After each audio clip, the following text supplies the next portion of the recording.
네, 안녕하세요. 유현태입니다. 네, 조금 늦었지만 K리그 개막전 리뷰를 하려고 왔습니다. 오늘 이제 리뷰해드리려고 하는 경기는 진짜 개막전이었죠. 전북하고 수원FC 경기랑 그 다음에 열렸던 대구 FC와 FC 서울 경기를 리뷰를 해드리려고 합니다. 어, 제가 이번 주 지난주에 조금 뜸했는데 이제 K리그 개막에 맞춰가지고 경기 리뷰를 해드리려고 하고요. 웬만하면은 제가 보는 경기들은 다 해보려고 하는데 그래서 모르겠어요. 올 시즌 제가 또 2학년이 돼가지고 열심히 공부를 해야 되기 때문에 어떻게 될지 모르겠지만 하여튼 올 한해도 잘 부탁드리겠습니다. 네, 저도 즐겁게 해볼 수 있도록 해보겠습니다. 자, 먼저 이제 제 얼굴 그만 보고 바둑알과 함께 좀 전북 얘기부터 하겠습니다. 자, 전북이 이제 1대 0으로 수원 FC를 이기면서 굉장히 기분 좋은 오랜만에 이제 그 수원 FC 전에 작년에 한 번도 못 이겼기 때문에 이번 시즌에 좀 기분 좋은 시작을 했는데 좀 냉정하게 평가를 해보도록 하겠습니다. 일단 먼저 그 전제로 말씀드려야 되는 거는 제가 경기를 아주 깊이 보지 못했어요. 저 결혼식 갔다 오느라고 전반전은 조금 이렇게 헐렁하게 봤거든요. 근데도 이제 제가 느껴지는 바가 있었어가지고 그거를 중심으로 좀 말씀을 드릴게요. 자, 일단 먼저 전북이 경기가 어땠냐라고 한다 그러면 이겼기 때문에 전북이 잘한 경기였다고 생각이 들고 안정적이었다고 생각해요. 사실은 어찌됐든 뭐 수원 FC의 어떤 선수들의 컨디션이 어떻게 됐든 간에 수원 FC 저는 대응이 좋았다고 생각하거든요. 전체적인 판짜기를 잘 해왔는데 전북이 그거에 무너지지 않고 그러니까 틈을 주지 않고 잘 경기를 운영했다는 생각이 드는데 이제 조금 냉정하게 봐야 될 점들은 지난 시즌하고 비교라고 생각합니다. 저는. 그러니까 지난 시즌에도 우승을 차지했고 했기 때문에 저는 이제 울산 이겼으면 좋겠습니다 이런 말까지 드리기도 했었지만 결국에 저는 그게 전북의 어떤 저력을 보여준 그 한 시즌이었다고 생각하기 때문에 이번 시즌에도 그렇게 우승할 수 있다고 생각합니다. 근데 이제 제가 봤던 인터뷰들 보면 조금 더 공격적으로 하겠다. 이제는 뭔가 진짜 닭공을 한번 해보겠다 이런 말도 하고 있고 또 그 다음에 팬들이 원하시는 것도 그거였기 때문에 어, 기대하는 바가 그쪽에 있었다고 생각하는데 저는 이번 첫 경기를 봤을 때는 과연 뭐가 달라졌나에 대해서는 잘 모르겠다는 게 사실이고 근데 하지만 이게 시즌 첫 경기였기 때문에 그리고 이제 보면은 이제 물기가 없었잖아요 잔디에 이제 뭐 얘기를 들어보니까 커뮤니티 돌아다니고 해보니까 추워서 잘못하면은 이제 물 뿌리면 물이 언다 굉장히 맞네 이런 생각이 들었습니다 그래서 그런 것들을 고려해봤을 때 조금 더 잔디를 패스 속도를 빠르게 할 수 있는 형태가 돼 있고 그런 환경이 돼 있고 조금 더 발을 맞춰가면서 움직인다 그러면 어떻게 될까 이런 것들을 좀 지켜봐야 되긴 하겠지만 첫 판치고는 크게 달라진 게 없었다는 생각이 듭니다. 이제 그 얘기를 좀 드리려고 그러는데 일단 제가 이제 항상 말씀드리는 게 그 A매치 특히 많이 말씀드리는 것 같은데 뭐 아이슬란드 5대 0으로 이겼을 때 제가 별거 아니다 이거 당연히 5대 0으로 이기는 거다라고 제가 이렇게 말씀드린 적이 있었거든요. 근데 거기서 이제 그런 얘기를 왜 드리냐면 상대가 어떻게 하느냐가 정말 중요하거든요. 그래서 우리가 좋아하는 스타일로 우리가 상대가 좋아하는 스타일로 나온다 그러면 편하게 경기를 하니까 경기가 되게 잘하는 것처럼 보이는데 어떤 때는 그런 걸 약점을 틀어지고 나오는 팀들이 있단 말이에요. 얘네가 이거 약해 라고 하니까 맞춤 전술 같이 대응해서 나오면 그게 어려운 경기들이 있거든요. 근데 이번 경기에 저희가 봤을 때는 수원FC가 확실히 전북을 괴롭힐 줄 압니다. 그런 장면들이 또 이제 장단점이 있었는데 그 어떤 의미였냐면 어저께 경기에서 제가 자주 봤던 장면들이 좀 구자룡 선수 쪽에서 다소 무의미하다고 하는 느낌이 들 정도로 여기서 그냥 이렇게 압박이 들어오다 보니까 이걸 그냥 단순하게 앞으로 연결하는 롱패스들이 전반에 꽤 많이 나왔습니다. 제 기억에도 한 3번 정도 있었던 것 같아요. 근데 이게 아시다시피 여기가 전방에 보냈을 때 그 정확도가 떨어지게 되면 이쪽에 숫자가 이렇게 많으니까 수비가 유리할 수밖에 없잖아요. 아무래도 롱패스라는 게 자체가 원래 그러니까 확률이 떨어지니까. 근데 이렇게 되면 그 수원 FC가 공을 조금 더 다시 탈취해서 만들어 나가기가 좋은 상황이 되다 보니까 수원 FC가 이걸 의도했다고 봐야 되겠죠. 그래서 전반전에는 전방 압박을 꽤 자주 시도하면서 전북을 괴롭혔습니다. 그러니까 전북이 제가 여러 번 작년에도 매번 말씀드리지만 전북한테는 페널티 박스 안에 들어오게 하면 안 돼요. 이 팀은. 왜냐면 개개인이 좋고 집중력이 좋다 보니까 이 안에서 뭔가 일이 벌어지면 이 실수가 하나 나오면 실점이 연결될 수 있기 때문에 제일 좋은 방법은 이 전북을 뒤에서 밀어내서 이쪽에서 공을 많이 돌리게 만드는 게 중요한 거죠, 사실은. 그러니까 이런 거를 시도하기 위해서 이 수원 FC가 4-4-2를 써서 나왔고 이쪽에서 이제 공을 찰 틈을 주지 않고 계속 압박하는 겁니다. 예를 들면 순차적이에요. 그래서 먼저 여기 압박하면 이 선수가 여기 주겠죠. 그럼 공이 한 이쯤 들어왔을 때 이 선수가 같이 갑니다. 그럼 이 선수 또 이제 여유가 없다 보니까 뒤로 나가게 되던가 아니면 여기서 관리해가지고 측면으로 나가게 되는데 측면으로 나갈 때조차도 여기 있는 선수가 다시 압박을 해버리면 이제 공이 잘 안 도는 거죠 사실은. 그래서 이제 여기서 필요한 것들이 사실은 이제 그 맨체스터 시티나 뭐 이런 팀들처럼 조금 더 세밀한 빌드업들이 나와줘야 이렇게 들어오는 거 예를 들어 여기 딱 들어올 때 그러니까 수비가 들어올 때 이 받아주는 선수가 뭐 약간 움직임을 먼저 해줘가지고 여기 이렇게 붙어 있었다 그러면 볼 넣기가 여기 이렇게 들어올 때 볼 넣기가 좋지가 않잖아요 각도가 벌써. 그런데 이제 이 선수가 압박 들어오는 걸 확인했을 때 미리 이쪽으로 빠져준다거나 그러면 아까보다는 패스 각도가 이렇게 들어가는 것보다는 이 선수랑 거리가 멀어지는 상태로 들어가는 거니까 이렇게 들어가고 예를 들어서입니다. 여기 들어가서 공을 받으면 이 선수가 딸려 나오든 아니면 공을 보고 있던 이 선수가 계속 붙을 텐데 다시 이 선수가 이쪽에 와이드하게 써주면서 공 리턴을 다시 받는 거죠. 예를 들면 그러면 여기 다시 여유가 생기고 여기 있는 선수가 다시 따라 들어오면 뭐 다시 주고받거나 아니면 이쪽으로 들어오면 이쪽으로 뭐 이쪽에다가 공을 투입하고 다시 이쪽에다 리턴 내주면서 이 선수가 밀고 올라오면서 공을 받는다거나.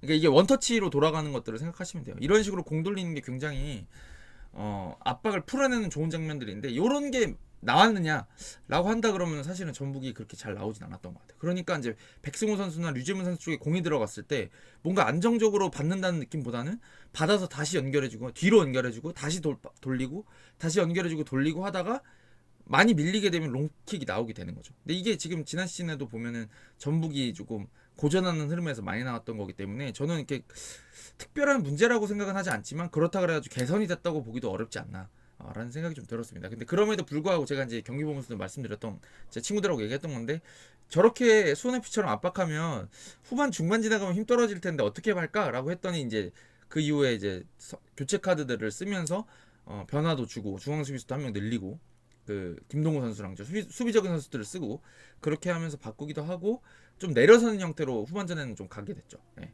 그게 이제 전술적인 거라고 봐야 돼요. 그래서 전반전에 전북을 괴롭히면서 예봉을 꺾어놓고 후반전에는 우리도 역습 노리면서 시간이 줄어드니까 박스 안에 들어왔을 때 전북도 지치고 하니까 역습을 조금 더 노려보겠다. 힘 있을 때는 점막 압박을 잘하니까 그런 어떤 보관을 읽을 수 있는 경기였는데 결국에는 이제 전북이 그런 어떤 수원FC의 노림수에도 불구하고 굉장히 수비를 안정적으로 잘하고 그 중심 홍정호 선수 뭔가 결정적인 패스들은 다 잘라주니까 네, 그런 것들을 하면서 무너지지 않게 잘 밸런스를 유지하고 있다가 결국에는 이제 수원FC가 힘이 떨어졌을 때 그냥 선수들 개인 기량으로 하나 딱 박살내는 네, 틈을 만들어버리는 그런 어떤 사실 그러니까 이게 못한 경기라는 게 아니라 전북다운 경기였는데 지난 시즌에 비해서 발전하는 건 없는 것 같은 느낌. 그러니까 지난 시즌에 전북이 이기던 경기랑 비슷한 양상이었다는 생각이 들었습니다. 그래서 저는 제가 좀 전북한테 바라는 게 많은 편이잖아요. 선수들도 워낙 구성이 좋고 또 닭공 이런 거를 어떤 팀의 팀 컬러로 하고 있는 팀이기 때문에 제가 좀 더 바라는 게 많다 보니까 이런 얘기를 좀 드리게 되는 것 같아요. 그래서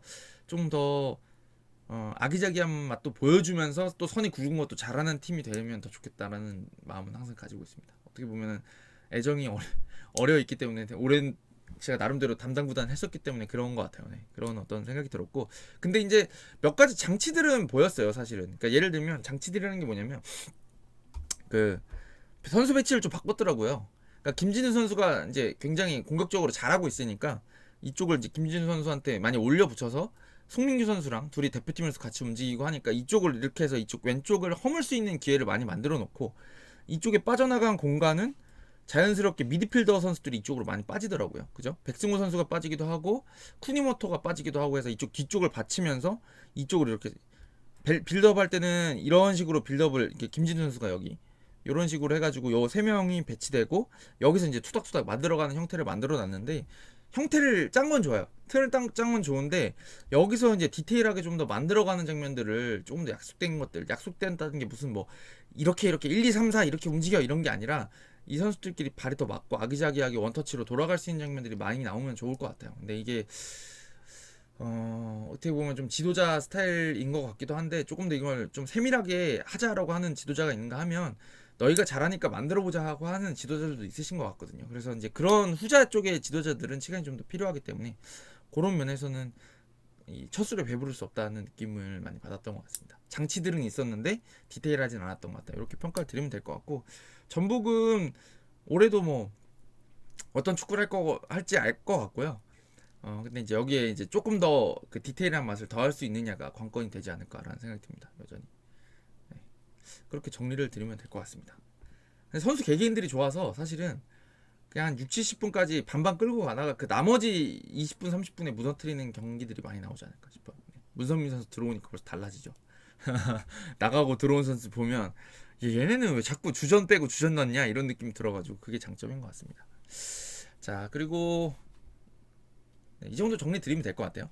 그다음에 이제 저기 대구랑 서울 얘기를 드릴 건데 저는 이제 좀 사실은 서울을 지난 시즌에 말미에 되게 잘했기 때문에 이번 시즌은 어떤 축구를 보여줄까 그리고 상대들도 알기 때문에 이제 서울이 어떤 축구를 하는지 굉장히 확실하게 색을 보여줬기 때문에 대구 정도면은 좀 다른 걸 보여줄 수 있지 않을까라는 어떤 기대감을 가지고 봤는데 서울이 더 잘했습니다. 결국에는 그거는 확실했던 것 같아요. 근데 이제 대구가 몸이 안 올라왔다 이런 것들을 고려해야 될 수도 있는데 어찌됐든 서울이 보여주는 축구가 굉장히 완성도가 높았는데 그거는 이제 제가 지난 시즌 설명드렸던 거긴 한데 오늘 그걸 또 설명드리면서 조금 정리를 한번 해보도록 하겠습니다. 저는 개인적으로 서울의 공격이 굉장히 유기적이고 잘 돌아가잖아요. 그거는 이유는 딱 하나인 것 같아요. 미끼들이 미끼가 돼주는 거를 정말 어떤 그런 거 신경 쓰지 않는다. 내가 많이 뛰는 거, 내가 희생하는 거, 내가 여기서 뛰어줘야 되는 거에 대해서 나 힘드니까 안 뛰어 그런 게 아니라 그냥 너무 그냥 헌신적으로 뛰어주는 거죠. 그래서 그걸 제일 잘 볼 수 있었던 장면이 그 후반 68분이었나요? 그때 나왔던 그 나상호 선수 슈팅 나오는 장면이었거든요.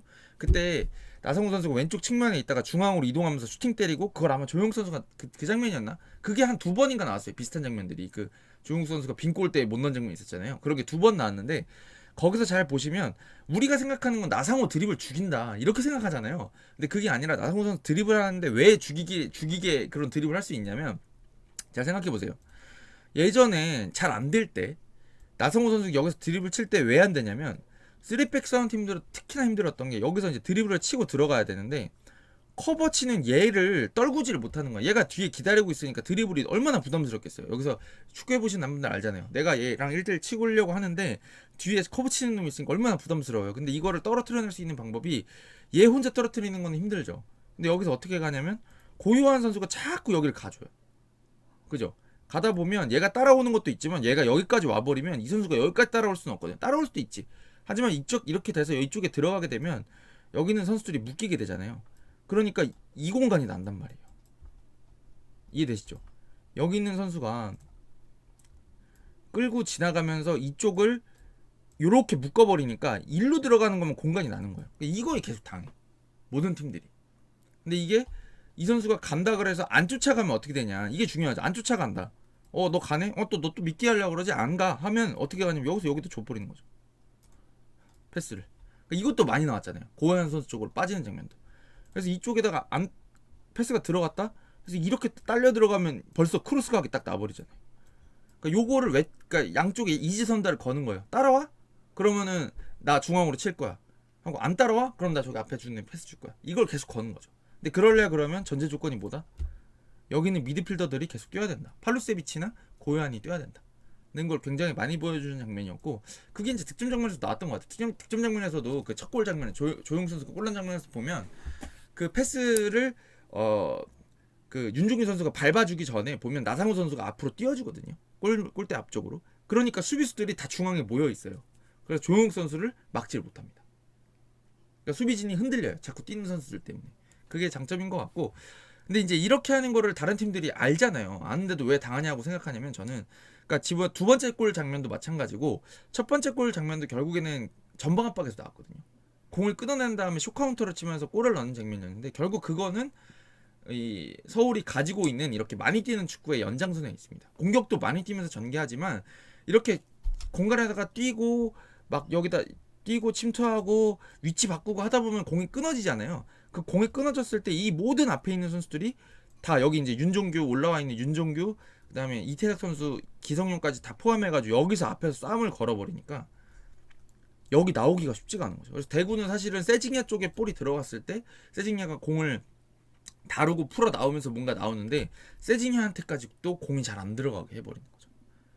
그걸 보면서 서울이 참 체력 부담이 큰 축구를 하고 있지만 보면은 지금 젊은 선수들을 많이 쓰고 있잖아요. 뭐 강성진 뭐 그다음에 권성윤, 뭐 윤종규, 나상호 선수도 젊은 선수고 이태석, 윤종규 다 지금 젊은 선수들에 거기에 이제 고요한이랑 기성용, 오스마르 같이 요소요소에 이제 베테랑들이 들어가 있는 형태인데 그런 어떤 젊은 축구를 하기에 굉장히 적합한 팀이라는 생각이 들고 세대 교체에도 굉장히 유용한 어떤 선수들을 키워가면서 쓰고 있는 게 아닌가라는 생각이 들어가지고 이번 시즌에 서울이 좀 다크호스가 될 수 있을 거라는 생각이 듭니다 개인적으로.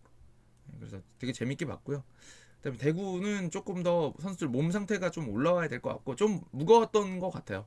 그 와중에 이제 또 감독까지 바뀌었기 때문에 조금 더 발을 맞춰가면서 플랜 A를 좀 가다듬어야 되지 않나라는 생각이 듭니다. 근데 보면은 교체돼서 들어온 선수들 보니까 지난 시즌보다 뭔가 멤버가 괜찮은 것 같고 좋다라는 느낌이 좀 들어가지고 기대감은 가지고 있으셔도 될 것 같아요. 나쁘진 않았던 것 같은데 좋지 않았다 이 정도로 대구는 평가드리면 될 것 같습니다. 자, 두 경기 리뷰한 것 같습니다. 가보도록 하겠습니다. 이제 그 오늘 이제 일요일인데 일요일에 있는 경기들도 재밌게 보는 경기들이 있으면 리뷰해드리도록 하겠습니다. 가보겠습니다. 감사합니다.